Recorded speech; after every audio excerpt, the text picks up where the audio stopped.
Bonjour tout le monde.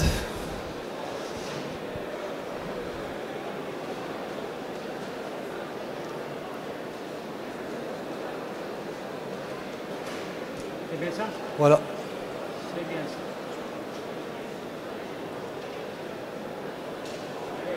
Ok. Voilà.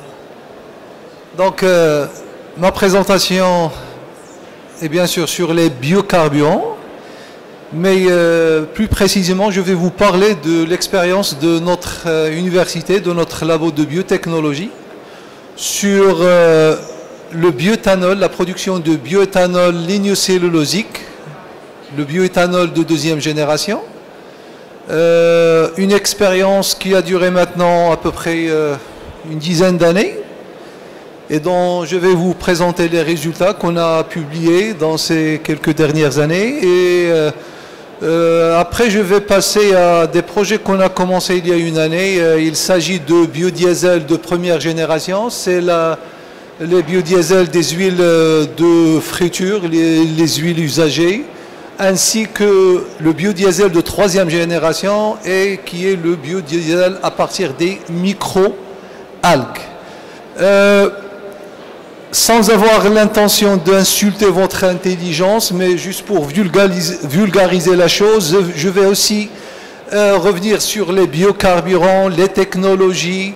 Mon ami Imad l'a déjà expliqué, mais quand on parle de biocarburants de première génération, il s'agit bien de l'huile végétale, du biodiesel, du bioéthanol et du biogaz.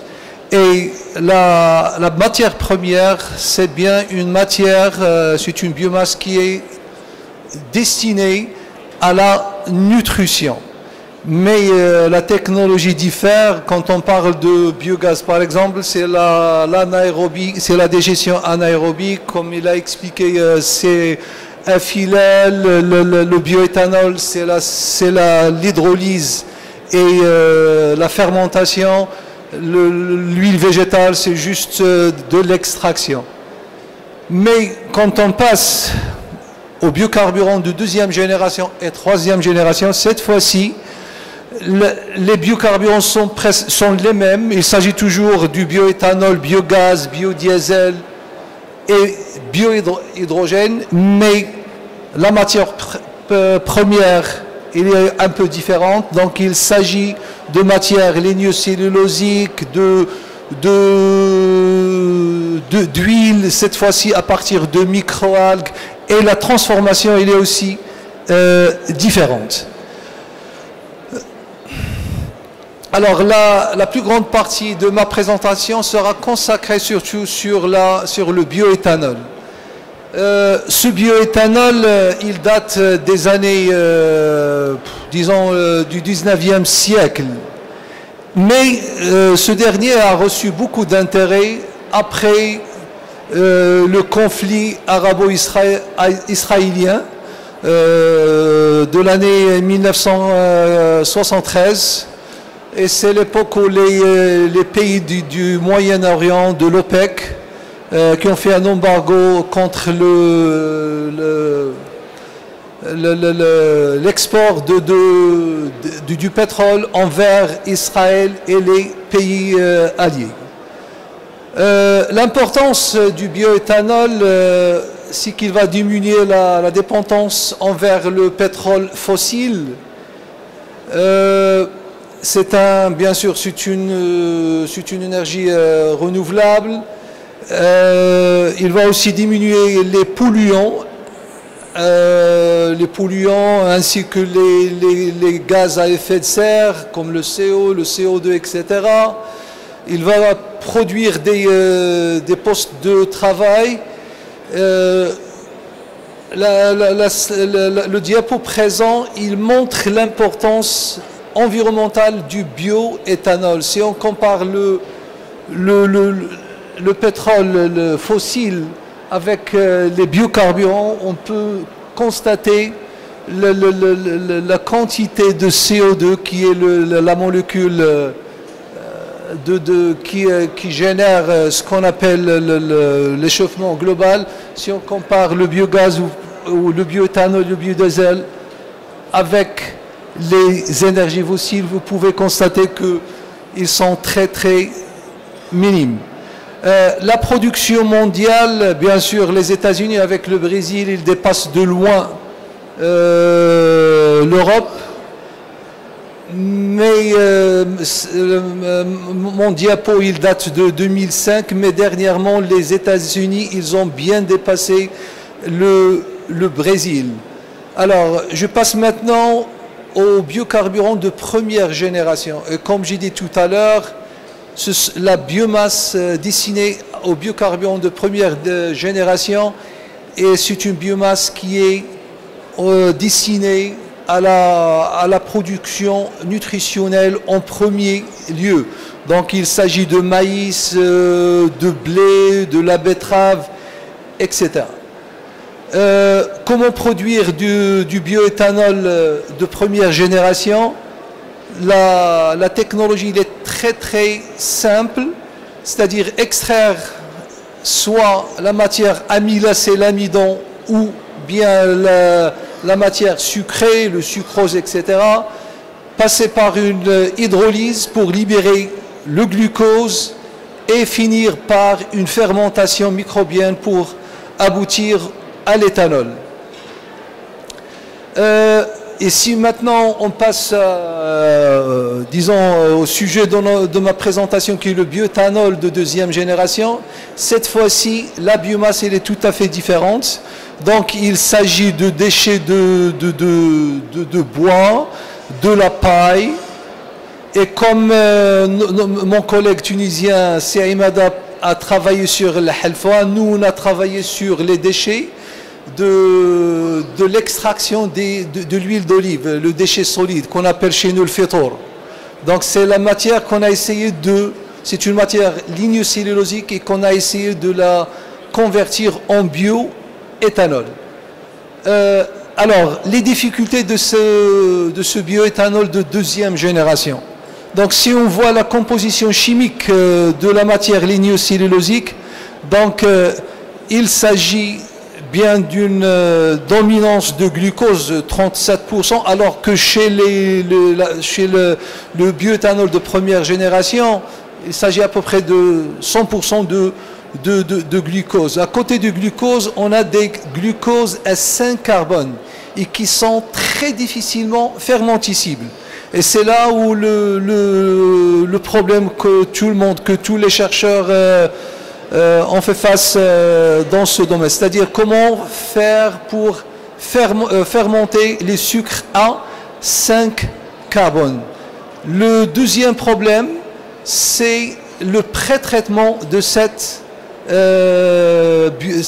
biomasse lignocellulosique.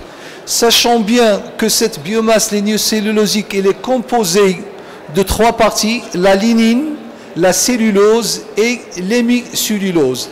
Donc la première phase, c'est de libérer les sucres à partir de ce enchevêtrement qui est formé de lignine, cellulose et hémicellulose. Donc le pré-traitement qu'on a pu réaliser et qu'on a pu publier, c'est de combiner la température, la chaleur avec l'acide pour libérer vers la fin les sucres. Donc comme je vais le présenter tout à l'heure, donc je vais parler de température et des concentrations d'acide qu'on a pu utiliser pour arriver à ce pré-traitement. Maintenant que les sucres, c'est-à-dire la cellulose et l'hémicellulose est libérée, on passe à l'hydrolyse enzymatique et après ça sera la fermentation microbienne.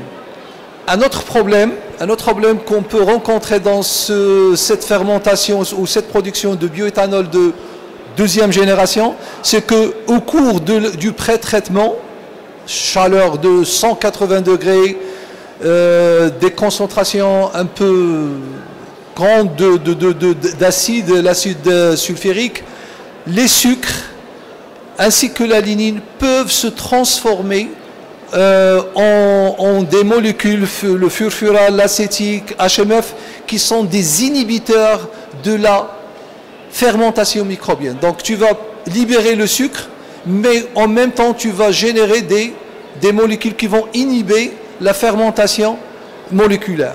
Et c'est pour cela, pour répondre à ces questions, si je résume ici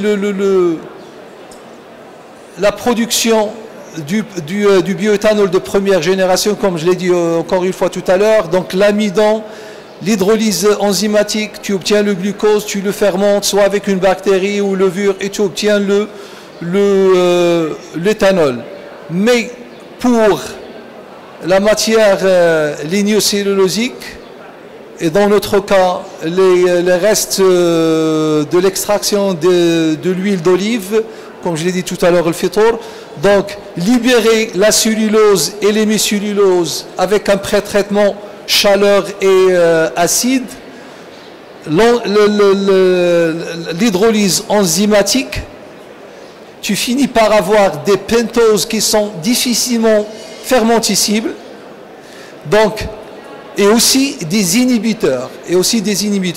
Le problème, c'est comment il faut éliminer les inhibiteurs et trouver des micro-organismes pour surtout fermenter la partie pentose, des sucres à 5 carbone, ce qui rend cette technologie un peu difficile. Et je peux dire que à l'échelle mondiale, la production du bioéthanol qui vient du deuxième génération, c'est à peu près de 5%. Qu'il est toujours en voie de développement. Alors, pour répondre à ces problèmes que je viens de vous montrer, on a essayé d'identifier des micro-organismes, les inhibiteurs, que j'ai expliqué leur formation. Donc, on a pu identifier un micro-organisme qui peut fermenter le xylose, le sucre le plus difficilement fermenticible, et aussi de tolérer les inhibiteurs de cette fermentation. Donc c'est un papier qui a été publié il y a à peu près plus de 10 ans. On est passé aussi à la fermentation maintenant de déchets, c'est de la matière lignocellulosique, des déchets de distillation du romarin, avec l'identification et isolement d'autres micro-organismes bien sûr plus performants. Et ce projet-là sur le bioéthanol, on l'a disons, fini parce qu'on ne travaille plus sur le bioéthanol malheureusement, comme la biomasse fait défaut. Donc on a travaillé sur les restes solides de cette extraction de l'huile d'olive. Donc là où on a montré, même si on a un micro-organisme qui fermente le xylose, qui tolère les inhibiteurs, le rendement, il reste très très bas. Donc à cause de tout cela, et qu'on veut toujours rester dans le domaine des biocarburants, on a maintenant d'autres projets, on a d'autres projets en cours, c'est le développement d'une unité pilote de transformation des huiles usagées en biodiesel, c'est-à-dire qu'on a passé vers le biodiesel, on essaie maintenant de convertir les huiles usagées, les huiles de friture en biodiesel. Et dans ce projet de valorisation d'huile usagée par sa transformation en biodiesel, identification d'un nouveau catalyseur dans cette transformation et aussi le design et la construction d'une unité pilote de production. Je vais vous montrer maintenant l'unité pilote, ça c'est la chimie de cette transformation, et là c'est notre unité pilote pour la transformation des huiles usagées en biodiesel. On a aussi commencé à travailler sur les microalgues, comme notre ami Imad. On est en train d'isoler, d'identifier des microalgues avec un potentiel important dans la production d'huile qu'on va essayer plus tard de les transformer en biodiesel. Je vais rapidement conclure.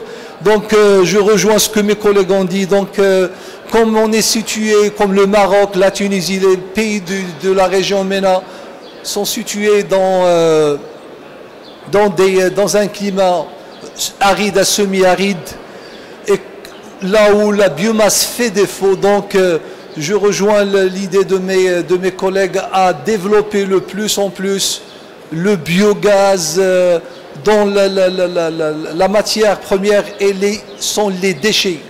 Les déchets qu'on n'arrive pas à valoriser, ils sont valorisés à 10-15%, mais si on travaille sur cette valorisation, le futur du biocarburant sera, Inch'Allah, très bien développé chez nous. Et merci.